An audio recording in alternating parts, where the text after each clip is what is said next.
Now, Elon Musk's SpaceX launched its giant Starship rocket into space from Texas yesterday. The spectacle did not go entirely to plan, and watching on firsthand was indeed Donald Trump. That, of course, cementing his ever closer ties with Musk. As the world's most powerful rocket blasted into space, another story continued on the sidelines: the bromance between two billionaires. SpaceX Starship is the rocket that Elon Musk eventually wants to take to Mars. And it appears President-elect Donald Trump is part of his plan to get it there. 2 months before the US election, Musk posted on social media that Starship will make life multiplanetary, so long as it's not smothered by bureaucracy. His super PAC then went on to spend an estimated $200 million in support of Trump's re-election campaign. While under the Biden administration, the federal government has already committed more than $4 billion to pay for Starship missions to the moon, analysts say it is certain Musk will benefit from more contracts under Trump. But bureaucracy is where Musk has additional vested interest, not just for SpaceX, but also for his electric car company Tesla. Musk has at least 20 investigations or reviews underway with federal regulators, including for the software of Tesla's self-driving cars, and has faced fines for environmental violations and delays in launch licenses. Under his new role heading up the Department of Government Efficiency, he is expected to restructure federal agencies and oversee $2 trillion in federal spending cuts. Trump's re-election has already led to Musk profits. Immediately after the vote was called, Tesla shares rose nearly 15%, leading to an implied personal gain of $15 billion for the world's richest man. Well, let's talk a bit more about the test flight itself with our science and tech editor, Julia Seeger, who's with me now. And look, Julia, a bit earlier on, I said that this didn't go entirely to plan, this test flight. Can we call it a failure?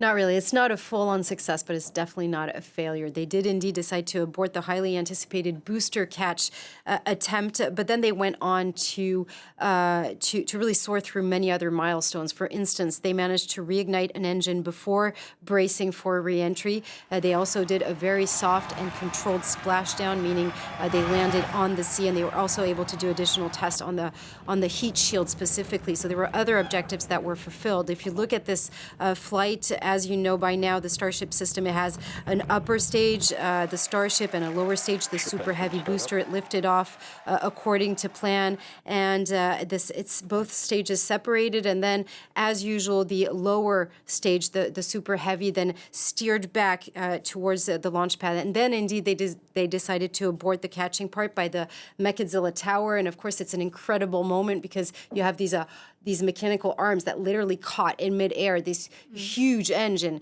But they didn't do so because all the mechanical conditions weren't met, and that, I think, was the huge disappointment there. But they did manage, as I said, to do a soft landing on the sea. This was what we call a splashdown, and it's actually the first time that we have pictures of it because it's the first daytime splashdown. So the upper part landed softly in the Gulf of Mexico, and the upper stage landed in the Indian Ocean. Now, I get it. It was supposed to be a flight that was supposed to confirm this maneuver that we all wanted to see again, and it wasn't. And it's true that in the end, in the long run, the goal is for this rocket to be completely reusable, for both stages to be able to be retrieved. The reason why is that because it's going to enable to really increase the frequency of flights and reduce cost even more. We often talk about how much SpaceX has been a disruptor of the industry. I'm just going to give you an example. If you look at Falcon 9, which delivers people and cargo to the ISS, they've been able, if you look at the cost of a kilo sent into space,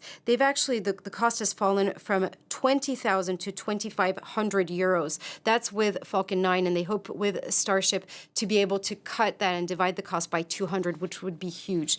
And so to answer your question, this flight number 6 is not a failure, but it could actually be the last such test before they start conducting the very first test in orbit directly. And that because the rocket still hasn't reached orbit, actually. That's right. We're doing suborbital flights for now. It's important to understand that the main challenge in aeronautics is always takeoff and landing. Once you've actually mastered that, being in orbit is actually almost a formality. Now, you may have witnessed that the flights are becoming more frequent, those test flights. We often talk about it almost every month now. And the reason why is because SpaceX has an iterative approach. So they send prototypes in space without cargo, and they make a lot of different changes. I'm saying without cargo, but you can see here on the picture there was something aboard the spaceship, a banana. And this is actually to act as a zero gravity indicator. So this is just it's a tradition where you take a small object in space, and that helps you understand exactly when you enter microgravity. But it was also a message to the government to say, look, we're ready to send a more purposeful payload, if you will. Now, the reason the test flights are increasing also is because SpaceX wants to go to Mars within the next 2 years and send a crew there within the next 4 years. It's also very important because NASA is highly dependent on SpaceX for its Artemis mission, which was launched by Donald Trump during his first presidency. And Artemis, you may not know this, but its ultimate goal is to go to Mars while first going to the moon. And that's actually what the logo says, that you have this red path towards, while stopping towards the moon. Now, the idea would be to take the Artemis NASA crew and send them to the moon through the Orion capsule, and then it would be able to dock on the spaceship so it would get to the moon and dock to the spaceship directly. But to be able to do that, to either go to the moon or to Mars, they still have an important milestone, which is to be able to refuel in space. Sounds rather difficult to me. It is quite difficult, and it's still yet another important step, of course. Now, the Starship, the way it could actually do it is dock with another Starship, an oil tanker, refuel, and then be able to complete its flight. It's a crucial test. It's a technological feat. Just think about it. You have to successfully connect both Starships in orbit. You have to transfer cryogenic fuel. Also in very low temperatures and in a very hostile environment. So that's going to be another milestone, and the tests are supposed to start as of next year. Julia Seeger, our tech and science editor. Thanks a lot.